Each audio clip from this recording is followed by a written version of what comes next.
बिस्मिल्लाहिर्रहमानिर्रहीम। Dear students, अस्सलाम वालेकुम। उम्मीद है कि आप सब लोग खैरियत से होंगे। तो बच्चों, हम अपना लेसन कर रहे थे कंप्लीट।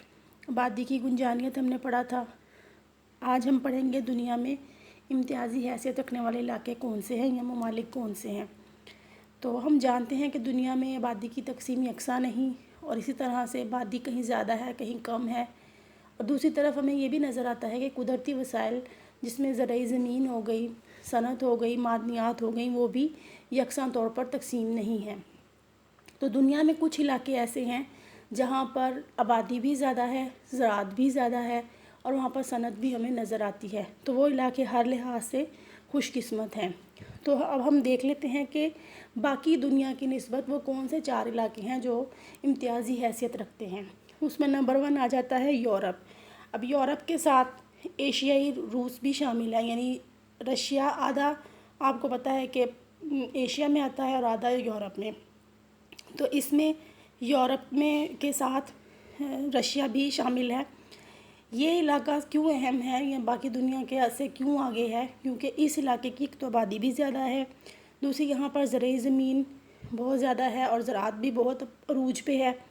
फिर यहाँ से जो मादनियात हासिल होती हैं उससे सनती और मुआशी तरक्की बहुत ज़्यादा हुई है। यानी अगर सनत को अरूज हासिल होगा तो दूसरी तरफ ऑटोमेटिकली आपकी मईशत मजबूत होगी और मुआशी तरक्की बहुत ज़्यादा होगी। इसी तरह से दूसरे नंबर पर आता है शुमाली अमेरिका।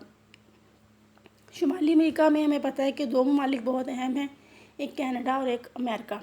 अमेरिका और कनाडा की आबादी इस यूरोप के ख़ित्ते की निस्बत कम है, लेकिन यहाँ पर मादनी, सनती और ज़रई वसाइल इतने ज़्यादा हैं कि ये इलाका दुनिया से हमें मुमताज़ नज़र आता है। फिर नंबर 3 पे आ जाता है मशरिक़ बईद। इसमें यानी कि मशरिक़ के ममालिक में 2 बहुत अहम ममालिक हैं, चीन और जापान। इनकी आबादी बहुत ज़्यादा है, इसलिए ये अहम है, और ये बहुत ज़्यादा तरक्की याफ्ता ममालिक भी हैं। गो कि इनके पास ना ज़रई वसाइल बहुत ज़्यादा हैं, ना ही सनती वसाइल या मादनियात ज़्यादा हैं, लेकिन अपनी आबादी और तरक्की की वजह से ये ममालिक हमें दुनिया से आगे नज़र आते हैं। नंबर 4 पर बरसगीर पाको हिंद आ जाता है, जिसमें इंडिया और पाकिस्तान शामिल है। बरसगीर पाको हिंद और मशरिक़ बईद, इन दोनों इलाकों की यानी इंडिया, पाकिस्तान, इंडोनेशिया, जापान और चीन, इन ममालिक की आबादी को अगर मिलाया जाए तो ये दुनिया की 1/3 आबादी से ज़्यादा है, यानी 1/3 ऑफ पॉपुलेशन यहाँ पर आबाद है, जिसकी वजह से इस इलाके को भी दुनिया में बहुत ज़्यादा अहमियत हासिल है।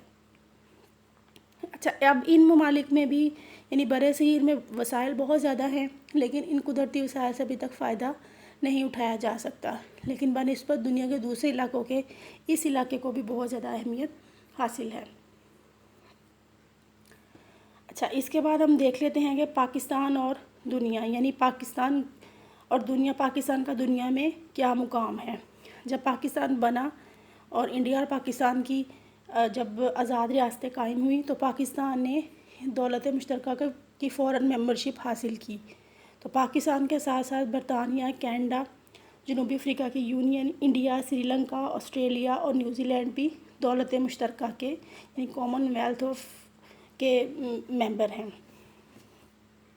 अच्छा, फिर आपका है कोलंबो प्लान। कोलंबो प्लान क्या था कि जनूबी और जनूब मशरक़ी एशिया, यानी जनूब और जनूब मशरक़ी एशिया, यानी मशरक़ में आप देखेंगे और जनूब में, यहाँ पर मौजूद ममालिक में इन ममालिक को तरक्की देने के लिए, यानी मशरक़ी एशियाई ममालिक को तरक्की देने के लिए एक प्लान तैयार किया जिसको कोलंबो प्लान कहा जाता है। तो इसमें तकरीबन वही ममालिक शामिल हुए जो दौलत मुश्तरका के मेंबर भी थे। अब इस प्लान का मकसद क्या था कि अब ना सिर्फ अपनी पैदावार को बढ़ाया जाए, बल्कि लोगों का म्यार ज़िंदगी भी बुलंद किया जाए और अपनी मईशत को भी मजबूत बनाया जाए। तो पाकिस्तान ने भी कोलंबो प्लान में बड़ी जोश और वल्वले के साथ हिस्सा लिया है।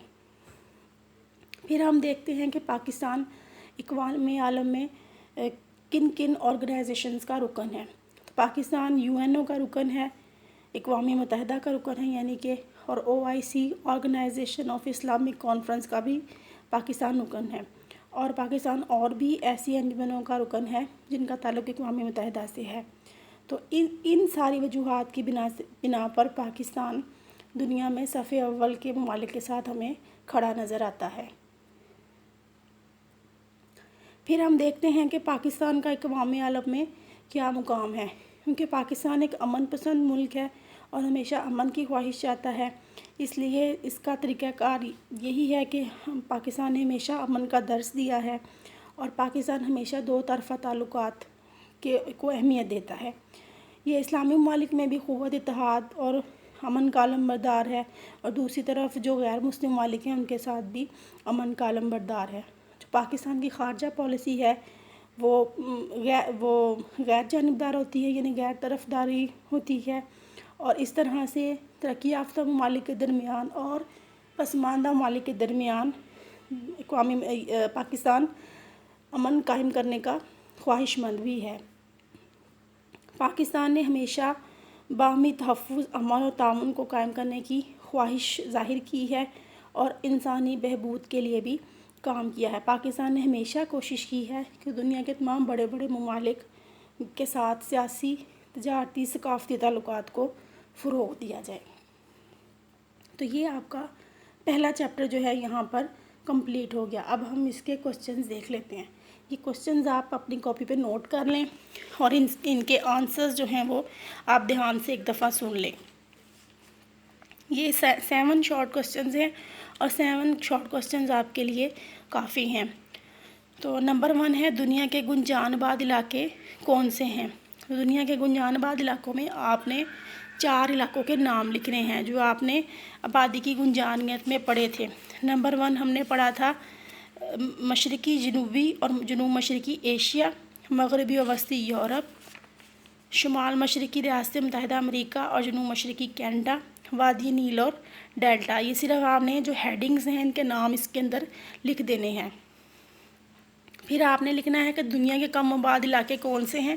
اس میں آپ نے ان علاقوں کے نام لکھنے ہیں جس میں آپ کا آ جائے گا شمالی جنوبی قطبینی علاقے، مخروطی جنگلات کی پٹی، گرم صحرا، منطقہ معتدلہ کے جنگلات اور استوائی جنگلات۔ بڑے صحراؤں کے ساتھ جو صحرائی علاقے ہیں وہ بھی آپ لکھ دیں گے کہ یہ کم آباد علاقے ہیں۔ پھر اس کے بعد ہے کوشچن آبادی کی تقسیم کا انسانی سرگرمیوں پر اثر۔ تو یہ 3 لائنوں کا ایک چھوٹا سا پیرا ہے، آپ نے پڑھا تھا، وہ اس کے اندر آپ کا شامل ہوگا۔ پھر دنیا میں امتیازی حیثیت رکھنے والے علاقے کون سے ہیں؟ ان کے بھی جسٹ آپ نے نام لکھنے ہیں۔ یورپ جو ہم نے آج پڑھا ہے، یورپ، شمالی امریکہ میں امریکہ اور کینیڈا، مشرق بعید میں چین اور جاپان، اور برصغیر پاک و ہند۔ یہ 4 علاقے آپ لکھ دیں گے۔ دولت مشترکہ کے ممبر ممالک کے نام ہم نے لکھنے ہیں، تو اس میں ہم نے پاکستان کے علاوہ آپ سے پوچھا جائے گا تو آپ نے برطانیہ، کینیڈا، جنوبی افریقہ کی union, Sri Lanka, Australia, New Zealand وغیرہ لکھ دینے ہیں۔ پھر کولمبو پلان سے کیا مراد ہے؟ یہ آپ کا پیج نمبر 13 پہ پاکستان اور دنیا میں جو دوسرا پیراگراف ہے اس کی آپ نے پہلی 2 لائنیں لکھ لینی ہیں۔ یہاں تک انہوں نے اس منصوبے کے تحت باہمی تعاون سے اپنی پیداوار کو ترقی دینے اور معیار زندگی کو بلند کرنے کا کام شروع کر دیا۔ یہاں تک آپ نے اس کو لکھنا ہے۔ پھر لاسٹ آپ کا کوسچن ہے آبادی کے کم و بیش ہونے کی وجوہات بیان کریں۔ تو اس میں آپ نے اپنے پیج نمبر 9 پہ آبادی کی تقسیم میں دیکھنا ہے اس کی 2nd لاسٹ لائن اس پیراگراف کی، اس اختلاف کی ایک بڑی وجہ یہاں سے آپ نے لکھنا ہے کہ ہر علاقے کی اپنی اپنی خصوصیات ہیں۔ آبادی کے کم یا زیادہ ہونے میں آب و ہوا، زرخیز زمین اور پانی کی دستیابی کا بھی عمل دخل ہے۔ یہ آپ نے ایک چھوٹی سی لائن اس میں لکھ دینی ہے۔ تو اب آپ نے اس چیپٹر کو کمپلیٹ کرنا ہے، بہت اچھی طرح سے پڑھنا ہے اور ان کوسچنز کو اچھی طرح سے یاد کرنا ہے۔ انشاءاللہ نیکسٹ چیپٹر میں ہم کریں گے براعظم ایشیا۔ تو تب تک آپ اپنا خیال رکھیے گا۔ اللہ حافظ۔